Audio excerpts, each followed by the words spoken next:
Bəs Allah Subhanahu va Taala'nın mömin qulları üçün hazırladığı cənnət necə olacaq?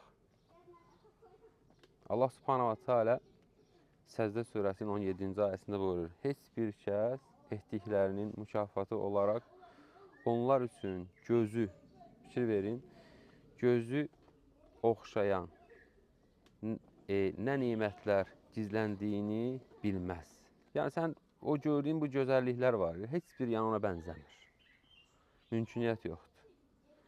Allah Subhanahu Taala'nın möminlər üçün hazırladığı o gözəlliklər heç mümkün deyil ki, belə göz görsün onu. Mümküniyyət yoxdur. Nə qulaq eşitsin, mümkün yoxdur.